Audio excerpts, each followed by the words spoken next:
ಅವರೇ ಕಾನೂನು ಉಲ್ಲಂಘನೆ ಜಾಸ್ತಿ ಮಾಡ್ತಾ ಇರೋದಲ್ಲ. ಯಾರು ಕಾನೂನು ಉಲ್ಲಂಘನೆ ಮಾಡ್ತಾರೆ ಅವರಿಗೆ ತಾನೇ ಕಾನೂನು ಅನ್ವಯಿಸ್ತದೆ. ಬಿಜೆಪಿ ಯಾವ ಬಡ ಪ್ರೊಟೆಸ್ಟ್ ಮಾಡ್ತಾ ಇರೋದ್ರಿ, ಅದು ನನ್ಗೆ ಕ್ಲಾರಿಟಿ ಕೊಡಿ.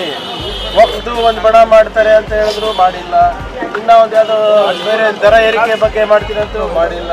ಈಗ ಮೊನ್ನೆ ತಾನೇ ಪ್ರತಾಪ್ ಸಿಂಹ ಅವ್ರ ಮೇಲೆ ದ್ವೇಷದ ಭಾಷಣ ಮಾಡಿದ್ದಾರೆ ಅಂದ್ಬಿಟ್ಟು ಕೇಸ್ ಆಗಿದೆ. ಇದ್ರ ಉದ್ದೇಶ ಏನಿದೆ? ಕರ್ನಾಟಕದಲ್ಲಿ ಕಾನೂನು ಸುವ್ಯವಸ್ಥೆ ಹಾಳು ಮಾಡಬೇಕಂತ ದುರುದ್ದೇಶದಿಂದನೇ ಇವರೆಲ್ಲ ಮಾಡ್ತಾ ಇರೋಲ್ಲ. ಕಾನೂನು ಪಾಲನೆ ಮಾಡೋಕ್ಕೇನಿದೆ ಅವರಿಗೆ? ಸೆಕ್ಷನ್ 144 ಇದೆ ಅಂದ್ರೆ ಪಬ್ಲಿಕ್ ಅವೇರ್ನೆಸ್ಗೋಸ್ಕರ ಜಾಥಾ ಪಬ್ಲಿಕ್ ಅವೇರ್ನೆಸ್ ಯಾವ್ದು ಪಬ್ಲಿಕ್ ಅವೇರ್ನೆಸ್ ನಿಜವಾಗ್ಲೂ ಬಿಜೆಪಿ ಏನಾದ್ರು ಮಾಡ್ಬೇಕಂದ್ರೆ ಕೇಂದ್ರ ಸರ್ಕಾರ ಏನು ಕನ್ನಡಿಗರಿಗೆ ಅನ್ಯಾಯ ಮಾಡ್ತಾ ಇದ್ರೆ ಅದ್ರ ಬಗ್ಗೆ ಅವೇರ್ನೆಸ್ ಮಾಡಿ. ಹೋಗಿ ಕೇಂದ್ರ ಸರ್ಕಾರದಲ್ಲಿ ಮಹಾರಾಷ್ಟ್ರ ಸರ್ಕಾರ ಏನು ಕನ್ನಡಿಗರ ಮೇಲೆ ದೌರ್ಜನ್ಯ ಮಾಡ್ತಾ ಇದ್ರೆ ಅದ್ರ ಬಗ್ಗೆ ಅವೇರ್ನೆಸ್ ಮಾಡಿ. ಇದ್ರ ಬಗ್ಗೆ ಅವೇರ್ನೆಸ್ ಏನು ಅವಶ್ಯಕತೆ ಇಲ್ಲ. ವಿಜೇಂದ್ರ ಅವ್ರ ದಿವಾಳಿ ಆಗಿದೆ, ಫಸ್ಟ್ ಅವ್ರ ಏನು ದಿವಾಳಿತನ ಅವ್ರ ಪಾರ್ಟಿನಲ್ಲಿದೆ ಅದ್ರ ಬಗ್ಗೆ ಮಾತಾಡಲಿ. ಕೇಂದ್ರದಿಂದ ಆಗ್ತಾ ಇರುವಂಥ ಅನ್ಯಾಯ ಏನಿದೆ ನಮ್ಮ ರಾಜ್ಯಕ್ಕೆ ಅದ್ರ ಬಗ್ಗೆ ಮಾತಾಡಲಿ. ಸುಮ್ಮನೆ ಪಾಪರ್ ಸರ್ಕಾರ, ಆ ಸರ್ಕಾರ, ಈ ಸರ್ಕಾರ ಅಂತ ಹೇಳ್ತಾ ಇದಾರಲ್ಲ. ಇನ್ನೇನು ಮುಂದಿನ ಶನಿವಾರ ಬರಲಿ, ಅವರಿಗೂ ಆಹ್ವಾನ ಮಾಡ್ತೀನಿ. ಕಲ್ಯಾಣ ಕರ್ನಾಟಕ ವತಿಯಿಂದ, ಬೋರ್ಡ್ ವತಿಯಿಂದ 1000 ಕೋಟಿ ರೂಪಾಯಿದು ಕಲ್ಯಾಣ ಪಥ ಉದ್ಘಾಟನೆ ಆಗ್ತಾ ಇದೆ. ಇನ್ನು 1 ತಿಂಗಳಾದಮೇಲೆ ಪ್ರಗತಿ ಪದ 5000 ಕೋಟಿನಲ್ಲಿ ನಾವು ಅನುಷ್ಠಾನಕ್ಕೆ ತರ್ತಾ ಇದ್ದೀವಿ. ಬರಲಿ, ಅವರು ಬರಲಿ, ಅವ್ರ ಕಾನ್ಸ್ಟಿಟ್ಯೂನ್ಸಿಗೂ ಕೊಡ್ತಾ ಇದೀವಲ್ಲ ದುಡ್ಡು. ಪಾಪರ್ ಆಗಿದೆ ಸರ್ಕಾರ, ಏನು ಅಂಕಿಅಂಶಗಳು ತೋರಿಸ್ಲಿ ಸರ್. ಅವರು ಸಾಲ ಮಾಡಿ ತುಪ್ಪ ತಿಂದಿರೋರು ಅವರ ಏನೋ ಸಾಲದ ಬಡ್ಡಿ ಕಟ್ತಾ ಇರೋದು ನಾವು.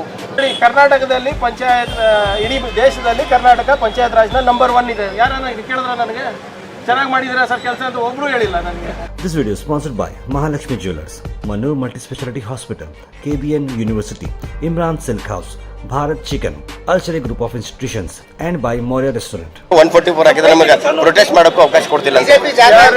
ನೋಡಿ, ಯಾವ ಬಡ ಬಿಜೆಪಿ ಪ್ರೊಟೆಸ್ಟ್ ಮಾಡ್ತಾ ಇರೋದು ಅದೇ ರೀತಿ. ಬಿಜೆಪಿ ಯಾವ ಬಡ ಪ್ರೊಟೆಸ್ಟ್ ಮಾಡ್ತಾ ಇರೋದ್ರಿ, ಅದು ನನ್ಗೆ ಕ್ಲಾರಿಟಿ ಕೊಡಿ. ವಕ್ತು ಒಂದು ಬಡ ಮಾಡ್ತಾರೆ ಅಂತ ಹೇಳಿದ್ರು ಮಾಡಿಲ್ಲ, ಇನ್ನ ಒಂದು ಯಾವುದೋ ಬೇರೆ ದರ ಏರಿಕೆ ಬಗ್ಗೆ ಮಾಡ್ತೀನಿ ಅಂತ ಮಾಡಿಲ್ಲ. ಈಗ ಉದಯಗಿರಿ ಬಗ್ಗೆನೂ ಮಾಡ್ತಾ ಇದ್ದಾರಂತೆ. ಯಾವ್ದು ಬಣದ ಪ್ರೊಟೆಸ್ಟ್ ಇದೆ ಅಂತ ಗೊತ್ತಾದ್ರೆ ನಾವು ಹೇಳ್ಬೋದು. ರಿಯಾಕ್ಷನ್ ಬೇರೆ ಇಲ್ಲ, ಅದು ಅಧಿಕೃತ ಬಿಜೆಪಿನ ಅನಧಿಕೃತ ಬಿಜೆಪಿನ ಗೊತ್ತಾದ್ರೆ ಅದ್ರ ತಕ್ಕಂಗೆ ಸೆಕ್ಷನ್ ಹಾಕಿರ್ಬೋದು. ಆಮೇಲೆ ಬಿಜೆಪಿ ಅವರು ಬಹಳ ಸ್ಪಷ್ಟವಾಗಿ ಹೇಳಿದ್ದು ನಾನು ಬಯಸ್ತಾ ಇದ್ದೀನಿ. ಅಲ್ಲಿ ಹೋಗ್ತಾ ಇರೋದೇನಕ್ಕೆ? ಅಲ್ಲಿ ಈಗ ಎಲ್ಲ ಆದಮೇಲೆ ಹೋಗ್ತಾ ಇರೋದೇನಕ್ಕೆ? ಈಗ ಮೊನ್ನೆ ತಾನೇ ಪ್ರತಾಪ್ ಸಿಂಹ ಅವ್ರ ಮೇಲೆ ದ್ವೇಷದ ಭಾಷಣ ಮಾಡಿದ್ದಾರೆ ಅಂದ್ಬಿಟ್ಟು ಕೇಸ್ ಆಗಿದೆ. ಇದ್ರ ಉದ್ದೇಶ ಏನಿದೆ? ಕರ್ನಾಟಕದಲ್ಲಿ ಕಾನೂನು ಸುವ್ಯವಸ್ಥೆ ಹಾಳು ಮಾಡಬೇಕಂತ ದುರುದ್ದೇಶದಿಂದನೇ ಇವರೆಲ್ಲ ಮಾಡ್ತಾ ಇರೋಲ್ಲ. ಕಾನೂನು ಪಾಲನೆ ಮಾಡೋಕ್ಕೇನಿದೆ ಅವರಿಗೆ? ಸೆಕ್ಷನ್ 144 ಇದೆ ಅಂದ್ರೆ ಪಬ್ಲಿಕ್ ಅವೇರ್ನೆಸ್ಗೋಸ್ಕರ ಜಾಥಾ ಪಬ್ಲಿಕ್ ಅವೇರ್ನೆಸ್ ಯಾವ್ದು ಪಬ್ಲಿಕ್ ಅವೇರ್ನೆಸ್ ನಿಜವಾಗ್ಲೂ ಬಿಜೆಪಿ ಏನಾದ್ರು ಮಾಡ್ಬೇಕಂದ್ರೆ ಕೇಂದ್ರ ಸರ್ಕಾರ ಏನು ಕನ್ನಡಿಗರಿಗೆ ಅನ್ಯಾಯ ಮಾಡ್ತಾ ಇದ್ರೆ ಅದ್ರ ಬಗ್ಗೆ ಅವೇರ್ನೆಸ್ ಮಾಡಿ. ಹೋಗಿ ಕೇಂದ್ರ ಸರ್ಕಾರದಲ್ಲಿ ಮಹಾರಾಷ್ಟ್ರ ಸರ್ಕಾರ ಏನು ಕನ್ನಡಿಗರ ಮೇಲೆ ದೌರ್ಜನ್ಯ ಮಾಡ್ತಾ ಇದ್ರೆ ಅದ್ರ ಬಗ್ಗೆ ಅವೇರ್ನೆಸ್ ಮಾಡಿ. ಇದ್ರ ಬಗ್ಗೆ ಅವೇರ್ನೆಸ್ ಏನು ಅವಶ್ಯಕತೆ ಇಲ್ಲ. ಎಸ್ಕಾಂನವರು ಒಂದು ನೋಟಿಸ್ ಜಾರಿ ಮಾಡಿದ್ದಾರೆ, ಒಂದು ವೇಳೆ ಗೃಹಜ್ಯೋತಿ ಹಣ ಏನಾದರೂ ಸರ್ಕಾರ ಕಟ್ಟಿಲ್ಲ ಅಂದ್ರೆ ಜನ ಕಟ್ಟಬೇಕು ಅಂತ ಹೇಳಿ. ನೋಡಿ, ಅದು ಯಾವುದು ನನಗೆ ಗೊತ್ತಿಲ್ಲ, ಅದ್ರ ಬಗ್ಗೆ ಹೆಚ್ಚು ಮಾಹಿತಿ ಇಲ್ಲ. ESCOM is a corporation. ಏನು ಈ ಯೋಜನೆ ಇದೆ, ಕಾರ್ಪೊರೇಷನ್ ಅನುಷ್ಠಾನ ಆಗುತ್ತೆ, ಸರ್ಕಾರ ಅದು ಪಾವತಿ ಮಾಡುತ್ತೆ. ಜನರು ಯಾಕೆ ಇಲ್ಲ, ಯಾರು ಅದು ಕೊಟ್ಟಿದ್ದಾರೆ ನನಗೆ ಸಂಪೂರ್ಣವಾದಂಥ ಮಾಹಿತಿ ಇಲ್ಲ ನನಗೆ. ಆದರೆ ಏನೇ ಇದ್ರೂ ಸರ್ಕಾರನೇ ಭರಿಸ್ಬೇಕು. ಇಟ್ಸ್ ಏನೋ guarantee by the government, not by the ESCOM. ಎಸ್ಕಾಂದವ್ರು ಯಾರೋ ಏನೋ ಮಾಡಿರ್ತಾರೆ ಅಂತ ಅದಕ್ಕೆಲ್ಲ ನಾವು ಗಮನ ಕೊಡೋದ ಅವಶ್ಯಕತೆ ಇಲ್ಲ. ಎಸ್ಕಾಮಿಂದ ಏನಾಗ್ತಾ ಇದೆ ಅದನ್ನು ಪಾವತಿ ಮಾಡೋದು ನಮ್ಮ ಜವಾಬ್ದಾರಿ ಆಗುತ್ತೆ. ವಿಜೇಂದ್ರ ಅವ್ರ ದಿವಾಳಿ ಆಗಿದೆ, ಫಸ್ಟ್ ಅವ್ರ ಏನು ದಿವಾಳಿತನ ಅವ್ರ ಪಾರ್ಟಿನಲ್ಲಿದೆ ಅದ್ರ ಬಗ್ಗೆ ಮಾತಾಡಲಿ. ಕೇಂದ್ರದಿಂದ ಆಗ್ತಾ ಇರುವಂಥ ಅನ್ಯಾಯ ಏನಿದೆ ನಮ್ಮ ರಾಜ್ಯಕ್ಕೆ ಅದ್ರ ಬಗ್ಗೆ ಮಾತಾಡಲಿ. ಸುಮ್ಮನೆ ಪಾಪರ್ ಸರ್ಕಾರ, ಆ ಸರ್ಕಾರ, ಈ ಸರ್ಕಾರ ಅಂತ ಹೇಳ್ತಾ ಇದಾರಲ್ಲ. ಇನ್ನೇನು ಮುಂದಿನ ಶನಿವಾರ ಬರಲಿ, ಅವರಿಗೂ ಆಹ್ವಾನ ಮಾಡ್ತೀನಿ. ಕಲ್ಯಾಣ ಕರ್ನಾಟಕ ವತಿಯಿಂದ, ಬೋರ್ಡ್ ವತಿಯಿಂದ 1000 ಕೋಟಿ ರೂಪಾಯಿದು ಕಲ್ಯಾಣ ಪಥ ಉದ್ಘಾಟನೆ ಆಗ್ತಾ ಇದೆ. ಇನ್ನು 1 ತಿಂಗಳಾದಮೇಲೆ ಪ್ರಗತಿ ಪದ 5000 ಕೋಟಿನಲ್ಲಿ ನಾವು ಅನುಷ್ಠಾನಕ್ಕೆ ತರ್ತಾ ಇದ್ದೀವಿ. ಬರಲಿ, ಅವರು ಬರಲಿ, ಅವ್ರ ಕಾನ್ಸ್ಟಿಟ್ಯೂನ್ಸಿಗೂ ಕೊಡ್ತಾ ಇದೀವಲ್ಲ ದುಡ್ಡು. ಪಾಪರ್ ಆಗಿದೆ ಸರ್ಕಾರ, ಏನು ಅಂಕಿಅಂಶಗಳು ತೋರಿಸ್ಲಿ ಸರ್. ಅವರು ಸಾಲ ಮಾಡಿ ತುಪ್ಪ ತಿಂದಿರೋರು ಅವರ ಏನೋ ಸಾಲದ ಬಡ್ಡಿ ಕಟ್ತಾ ಇರೋದು ನಾವು. ವಿಚಾರದಲ್ಲಿ ಅನಗತ್ಯ ಗೊಂದಲ ಆಗ್ತಾ ಇದೆ. ಮಹಾರಾಷ್ಟ್ರದಲ್ಲಿ ಕಂಡಕ್ಟರ್ ಗಡಿ ವಿಚಾರ ಬಸ್ಗೆ ಬೆಂಕಿ ಹಚ್ಚಿದ್ರು. ನೋಡಿ, ನಾವಂತೂ ಅದನ್ನ ಖಂಡಿಸ್ತೀವಿ. ಬೆಳಗಾವಿ ಬಗ್ಗೆ ಯಾರು ಪುಂಡಾಟಿಕೆ ಮಾಡೋ ಅವಶ್ಯಕತೆ ಇಲ್ಲ. ಭಾಳ ಸ್ಪಷ್ಟವಾಗಿ ನಾವು ಸಂದೇಶ ಮಹಾರಾಷ್ಟ್ರದವರಿಗೂ ಹೇಳಿದ್ವಿ, ಕೇಂದ್ರ ಸರ್ಕಾರದವರಿಗೂ ಹೇಳಿದ್ವಿ. ಈಗ ಮಹಾರಾಷ್ಟ್ರದಲ್ಲಿ ಅವ್ರ ಸರ್ಕಾರ BJP ಅವ್ರ ಸರ್ಕಾರ ಇರೋದು, ಕೇಂದ್ರದಲ್ಲೂ ಅವ್ರದ್ದೇ ಸರ್ಕಾರ ಇದೆ. ಡಬಲ್ ಇಂಜಿನ್ ಸರ್ಕಾರಗಳು ಮಾತಾಡ್ಕೊಂಡು ಹೇಳಿ ಹೀಗೆಲ್ಲ ಮಾಡಬಾರ್ದು ಅಂತ. ಯಾವುದು ಇಲ್ಲಿ ಪುಂಡಾಟ ಮಾಡಿದವ್ರು ಎಲ್ಲ ಯಾರೇ ಇರ್ಬೋದು ರೀ. ಕರ್ನಾಟಕದ ನೆಲ ಜಲ ವಿಚಾರ ಬಂದಾಗ ಅವೆಲ್ಲ ಏನೂ ಇಲ್ಲ. ನಮಗೆ ಕ್ಲಿಯರ್ ಮ್ಯಾಂಡೇಟು, ಜನರು ನಮ್ಮ ಗಡಿಯನ್ನು ಸಂರಕ್ಷಣೆ ಮಾಡೋಕ್ಕೆ ಕೊಟ್ಟಿದ್ದಾರೆ, ಕನ್ನಡಿಗರಿಗೆ ಉದ್ಧಾರ ಆಗಬೇಕಂತ ಮಾಡೋಕ್ಕೆ ಕೊಟ್ಟಿರೋದು ನಮ್ಗೆ ಮ್ಯಾಂಡೇಟ್. ಈಗ ಮತ್ತೆ ಶಿವರಾತ್ರಿ ಬಂತು, ಆಳಂದಲ್ಲಿ ರಾಘವ ಚೈತನ್ಯ ಶಿವಲಿಂಗ ಪೂಜೆ ಸಲ್ಲಿಸಂಥದ್ದು ನೋಡಿ, ಕಾನೂನು ಎಲ್ಲರಿಗೂ ಅನ್ವಯಿಸ್ತದೆ, ಅದು ಯಾವನೇ ಇರಲಿ, ಆಯಿತಾ? ಅಲ್ಲ, ಈ ಬಾರಿ ಅನುಮತಿ ಏನಾದರೂ ಕೊಡ್ತೀರಾ ಅಂತ? ನಾನಲ್ಲ, ಕೋರ್ಟ್ ಕೊಡಬೇಕಲ್ಲ. ಕೋರ್ಟ್ನಲ್ಲಿ ಇದೆ ಅಲ್ವಾ ಮ್ಯಾಟರ್. ನಾವು ಏನೇನು ಸಬ್ಮಿಟ್ ಮಾಡಬೇಕು ಕೋರ್ಟಿಗೆ ಸಬ್ಮಿಟ್ ಮಾಡಿದ್ದೀವಿ. ಕೋರ್ಟ್ ಏನು ಹೇಳಿದ್ರೆ ಡೈರೆಕ್ಷನ್ ಹಿಂದೆನೂ ಪಾಲನೆ ಆಗಿದೆ, ಮುಂದೆನೂ ಪಾಲನೆ ಆಗುತ್ತೆ. ಆದರೆ ಕಾನೂನನ್ನು ಕೈಗೆ ತಗೊಂಡು ಹೋದರೆ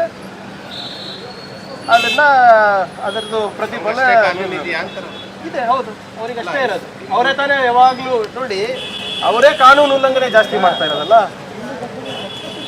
ಯಾರು ಕಾನೂನು ಉಲ್ಲಂಘನೆ ಮಾಡ್ತಾರೆ ಅವರಿಗೆ ತಾನೇ ಕಾನೂನು ಅನ್ವಯಿಸ್ತದೆ. ಇನ್ನೊಂದು ಉದ್ಯಾನವನದ ಬಗ್ಗೆ ಸ್ವಲ್ಪ 83/2000 ನೋಡಿ, ಲೀಗಲ್ ಆಗಿ ಮಾಡಿದ್ರು ಪ್ರಾಬ್ಲಮ್, ಇಲ್ಲಿಗಲ್ ಮಾಡಿದ್ರೆ ತಾನೇ ಸುದ್ದಿ ಆಗೋದು. ಇಲ್ಲಿಗಾಲಿಟಿ ಏನಿದೆ ಅದು ತೋರಿಸ್ಲಿ. BJP ಅವ್ರು ಆಯ್ತಲ್ಲಪ್ಪ, ಈಗ ಎಷ್ಟು ಕೇಸ್ಗಳು ಆಯಿತು. ಈಗ ನನ್ನ ರಾಜೀನಾಮೆ ಕೇಳಿ 4 ಸರಿ ಆಯ್ತಲ್ರಿ BJP ಅವರು, ಆಯ್ತಾ ಇಲ್ಲ? ಯಾಕೆ ವಿಜೇಂದ್ರ ಅವ್ರು ಯಾಕೆ ಬಂದಿಲ್ಲ ಕಲಬುರ್ಗಿ ಪ್ರೊಟೆಸ್ಟಿಗೆ?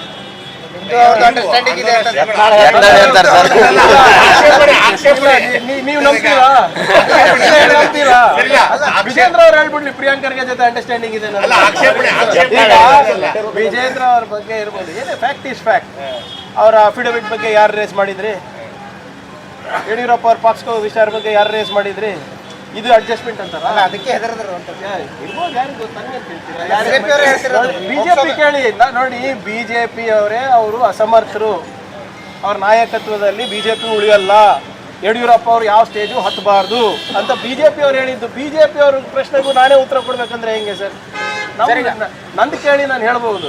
ನೋಡಿ, ಕರ್ನಾಟಕದಲ್ಲಿ ಪಂಚಾಯತ್, ಇಡೀ ದೇಶದಲ್ಲಿ ಕರ್ನಾಟಕ ಪಂಚಾಯತ್ ರಾಜ್ನಲ್ಲಿ ನಂಬರ್ 1 ಇದೆ. ಯಾರನ್ನ ಇದು ಕೇಳಿದ್ರೆ ನನಗೆ ಚೆನ್ನಾಗಿ ಮಾಡಿದ್ರೆ ಸರ್ ಕೆಲಸ ಅಂತ ಒಬ್ರು ಹೇಳಿಲ್ಲ ನನಗೆ.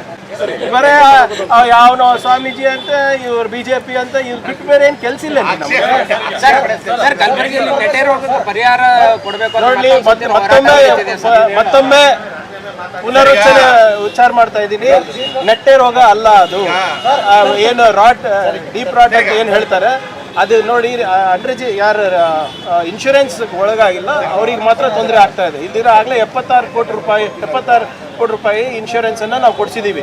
ಬೀದರಿಗಾಗಿಲ್ಲ, ರಾಯಚೂರಿಗಾಗಿಲ್ಲ, ಯಾದಗಿರಿಗಾಗಿಲ್ಲ. ಇಲ್ಲಿ ನಾವು ಬೆನ್ನಿಂದ ಬಿದ್ದು ವಿ ಹ್ಯಾವ್ ಎನ್ಶೂರ್ಡ್ ನಮ್ಮ ರೈತರಿಗೆ ಅನ್ಯಾಯ ಆಗ್ಲಾರ್ದಂಗೆ ನೋಡ್ಕೊಂಡಿದ್ದೀವಿ.